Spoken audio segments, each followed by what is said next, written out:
نحمده ونصلي على رسوله الكريم أما بعد فقد قال النبي صلى الله عليه وسلم العلماء ورثة الأنبياء صدق الله العظيم۔ اس فکر میں گنچے زرد ہوئی، اس سوچ میں کلیاں سوکھ گئی۔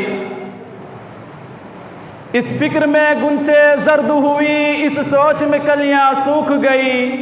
آئین گلستہ کیا ہوگا، دستور بہاراں کیا ہوگا۔ اے موج حوادث ان کو بھی دو چار تھپیڑے ہلکے سے، اے موج حوادث ان کو بھی دو چار تھپیڑے ہلکے سے۔ کچھ لوگ ابھی تک ساحل پر طوفان کا نظارہ کرتے ہیں۔ یہ دنیا اہل دنیا کو وسیع معلوم ہوتی ہے، یہ دنیا اہل دنیا کو وسیع معلوم ہوتی ہے، نظر والوں کو اجڑی ہوئی معلوم ہوتی ہے۔ یہ کس نے کر دیا ہم کو دوستوں سے بیگانہ، یہ کس نے کر دیا ہم کو دوستوں سے بیگانہ، اب دوستی بھی دشمنی معلوم ہوتی ہے۔ وہ سن کے آ جائے تاریخ کو پسینہ، وہ سن کے آ جائے تاریخ کو پسینہ، تیرا دیا کسی نے میرے خون میں سفینہ۔ بھارت کے شیر کتنے میرے خون میں نہائے، بھارت کے شیر کتنے میرے خون میں نہائے، ٹوٹا میرے لہو میں کتنوں کا آبگینہ۔ کچھ لوگ میرے خون سے ہولی منا رہے تھے، کچھ لوگ میرے خون سے ہولی منا رہے تھے، کچھ لوگ بھر رہے تھے میرے خون سے آبگینہ۔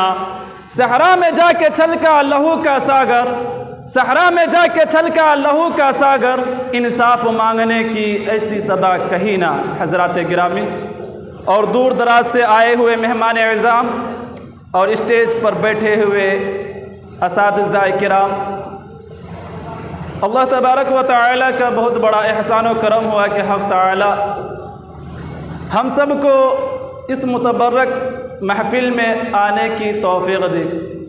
میرے محترم، ہمارا یہ ہندوستان جنت نما ہے، جس کی گود میں گنگا جمنا کی روانی ہے، کوسی اور ستلج کی جوانی ہے، لال قلعہ اور جامع مسجد کی مضبوطی و پاکیزگی ہے، تاج محل کی خوبصورتی ہے، اونچے اونچے پہاڑ ہیں، منموہن جھیل اور آبشار ہیں، مختلف مذہب و ملت دین و دھرم کے ماننے والے ہیں، کوئی ایک خدا اور پرمیشور کی عبادت کرتا ہے تو کوئی سینکڑوں دیوی دیوتاؤں کے آگے اپنا سر جھکاتا ہے، کوئی فوٹو اور تصاویر کے سامنے اپنے ہردے کو شانتی پہنچاتا ہے، کوئی گاؤں ماتا کہہ کر اس کو بھگوان کا درجہ دیتا ہے۔ اسی دھرتی نے جہاں بڑے بڑے باپوؤں کو جنم دیا، وہیں ہزاروں تاریخ ساز علماء، صلحاء، عباد، زہاد کی پرورش و پرداخت کی ہے۔ ہم بھی اسی دیش کے اندر پیدا ہوئے ہیں، اسی کی مٹی نے ہماری پرورش و پرداخت کی ہے، تہذیب و شائستگی کا اعلیٰ معیار عطا کیا ہے۔ اس لیے اس ملک کے ذرے ذرے سے ہم کو محبت ہے، اس کے محلات و قلعات سے محبت ہے، اس کے مساجد و مدارس سے محبت ہے، اس کے اونچے اونچے پہاڑ اور وسیع و عریض صحراؤں سے پیار ہے۔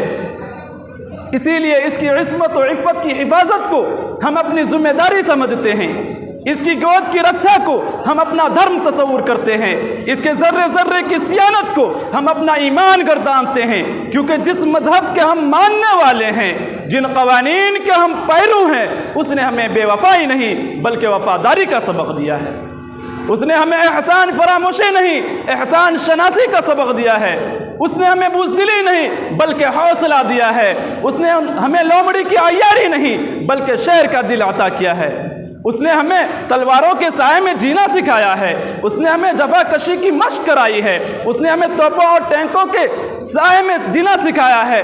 میرے محترم بزرگوں، دوستو، جب ہم مکہ میں تھے تو اگر ہماری وفاداری کی ثبوت لینی ہو تو مکہ سے پوچھ لو، مدینہ سے پوچھ لو، روس سے پوچھ لو، مصر سے پوچھ لو، شام سے پوچھ لو، روس و ایران سے پوچھ لو، اندلس و اسپین سے پوچھ لو کہ کیسی کیسی وفاداری کا ہم نے ثبوت پیش کیا ہے۔ جب ہم مکہ میں تھے تو مکہ کے ساتھ وفاداری کی تھی، جب ہم مدینہ میں تھے تو مدینہ کے ساتھ وفاداری کی تھی، جب ہم مصر میں تھے تو مصر کے ساتھ وفاداری کی تھی، جب ہم شام میں تھے تو شام کے ساتھ وفاداری کی تھی، جب ہم روس و ایران میں تھے تو روس و ایران کے ساتھ وفاداری کی تھی، جب ہم اندلس و اسپین میں تھے تو اندلس اور اسپین کے ساتھ وفاداری کی تھی، اور جب ہم اپنے اکابرین کے شکل میں اسی ہندوستان اور بھارت میں تھے تو اس وقت تو ہم نے ایسی ایسی وفاداری کا ثبوت پیش کیا کہ دنیا حیران و شزدر ہے۔ اسی بھارت کی عصمت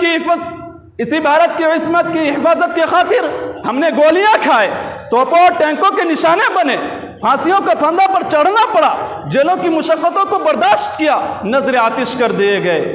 اے ہندوستان سن، میں اپنی وفاداری کی روداد سنانے جا رہا ہوں۔ آج کی بدحال دنیا کے بھی دن پھر جائیں گے، آج کی بدحال دنیا کے بھی دن پھر جائیں گے۔ اے مورخ، ہم اگر تاریخ دہرانے اٹھے۔ حضرات، جب ہندوستان پر انگریزوں کا ناپاک قدم پڑا اور اپنا شاطرانہ و عیارانہ چالوں سے یہاں کے مالک بن بیٹھے، جب باشندگان ہند پر طرح طرح کے ظلم و ستم کا پہاڑ توڑے جانے لگا، جب ہندوستان کو غلام بنایا جانے لگا، جب ہندوستانیوں کا خون ان کے پسینوں سے بھی سستا ہونے لگا، تو ایسے نازک دور میں سب سے پہلے جس نے عالم بغاوت بلند کیا وہ محدث کبیر نازیش وطن شاہ عبدالعزیز بن ولی اللہ محدث دہلوی ہیں۔ شاہ عبدالعزیز کا فتویٰ کیا تھا؟ گویا ایک برق تپا تھا جو کہ دشمنوں کے نخل تمنا پر گر پڑی۔ انگریزوں کی نیندیں حرام ہو گئی، جگہ جگہ آزادی کے شعلے بھڑکنے لگے، جگہ جگہ آزادی کے پرچم لہرانے لگے، سینوں میں ولولے مچلنے لگے اور حوصلوں نے انگڑائیاں لینی شروع کر دی۔ یہ ایک حقیقت ہے، اگر ہندوستان کے جنگ آزادی میں علماء کرام شریک نہیں ہوتے تو ہندوستان کبھی آزاد نہیں ہوتا۔ اگر یہ سرخیل آزادی نہ ہوتی تو خلافت تحریک نہ چلتی، تحریک خلافت نہ چلتی، تحریک ریشمی رومال نہ چلتی، خلافت ہندوستان چھوڑو تحریک بالا کوٹ نہ چلتا، مقدمہ وہ بیان نہ بنتا۔ الغرض علماء کرام نے اپنے خون جگر سے عروس آزادی کی حنا بندی کی ہے اور اپنے مقدس لہو سے شجر آزادی کو سینچا اور پروان چڑھایا ہے۔ حضرات، میں بتانا چاہتا ہوں کہ سن 1857 عیسوی میں 2 محاذ بنائے گئے۔ ایک محاذ جس کی قیادت حضرت مولانا جعفر تھانیسری کے پاس تھی، دوسرا محاذ شاملی پر جس کی قیادت حضرت حاجی امداد اللہ مہاجر مکی کر رہے تھے۔ اسی جنگ آزادی میں، اسی 1857 عیسوی کے جنگ آزادی میں بڑے بڑے علماء و صلاح شہید ہوئے۔ اسی جنگ آزادی میں مولانا نانوتوی زخمی ہوئے، اسی جنگ آزادی میں مولانا گنگوہی زخمی ہوئے، اسی 1857 عیسوی کے جنگ آزادی میں حافظ امین شہید ہوئے، اسی 1857 عیسوی کے جنگ آزادی میں کم از کم 2 لاکھ مسلمان شہید ہوئے، جس میں 51,000 علماء کرام تھے۔ 1861 عیسوی میں انگریز بدبخت نے 3.5 لاکھ قرآن کریم کے نسخے کو جلا ڈالا۔ اسی کے بعد سے علماء کرام کو ختم کرنے کا فیصلہ کر لیا۔ حضرات، انگریز مورخ ٹامسن لکھتا ہے کہ 1863 ہجری عیسوی سے لے کر 1867 عیسوی تک ان 3 سالوں میں 14,000 علماء کو تختہ دار پر لٹکایا گیا۔ انگریز مورخ ٹامسن لکھتا ہے کہ 18 علماء کو سوروں کی کھالوں میں بند کر کے تنوروں میں ڈالا گیا۔ انگریز مورخ ٹامسن لکھتا ہے کہ علماء کو بوریوں میں بند کر کے دریا میں ڈال دیا جاتا اور اوپر سے گولیوں کا نشانہ بنایا جاتا۔ میرے محترم بزرگوں، دوستو، حضرت شیخ الاسلام حضرت مولانا حسین احمد مدنی کراچی میں خلافت کانفرنس میں ایسے وقت میں داخل ہوتے ہیں جس وقت اس کو گولی مار دینے کا حکم مل چکا تھا، اور وہاں پر تمام لوگوں کا یہ خیال تھا کہ شیخ الاسلام حضرت مولانا حسین احمد مدنی صاحب تشریف نہیں لائیں گے۔ میرے محترم بزرگوں، دوستو، جب وہ مرد مجاہد کفن بردوش ہو کر اسٹیج پر آیا اور جلسہ کی صدارت کی تو تمام لوگوں کی آنکھیں پھٹی کی پھٹی رہ گئی، اور حضرت نے ایک شعر پڑھا جس کے اندر انگریزوں کو بلبل اور گولیوں کو گل سے تشبیہ دیتے ہوئے فرمایا لیے پھرتی ہے بلبل چونچ میں گل، لیے پھرتی ہے بلبل چونچ میں گل، شہید ناز کی تربت کہاں ہے۔ اور حضرت نے ایک شعر پڑھا اور اس کے اندر اپنے فتوے کے جانب اور علماء کی قربانیوں کے جانب اشارہ کرتے ہوئے انگریز کو مخاطب کیا کہ کھلونا سمجھ کر نہ برباد کرنا، کھلونا سمجھ کر نہ برباد کرنا کہ ہم بھی کسی کے بنائے ہوئے ہیں، فرنگی کے فوجوں میں حرمت کے فتوے سردار چڑھ کر بھی گائے ہوئے ہیں، وہ شجر آزادی کے خود ایک سچا تو پھل اس کے پکنے کو آئے ہوئے ہیں۔ وآخر دعوانا الحمدللہ رب العالمین۔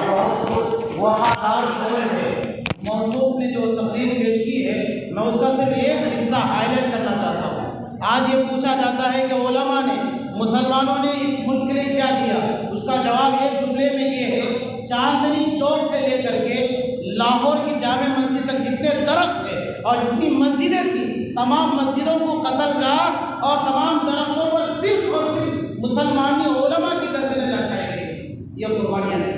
تب جا کر کے آج یہ ہندوستان اتنا خوبصورت بنا، لیکن افسوس کے بد نظروں کی بد نظری لگی۔ اللہ سے ہم دعا کرتے ہیں کہ اللہ تبارک و تعالیٰ خیر کے فیصلے فرمائے۔ موضوع بہت ہی عمدہ تقریر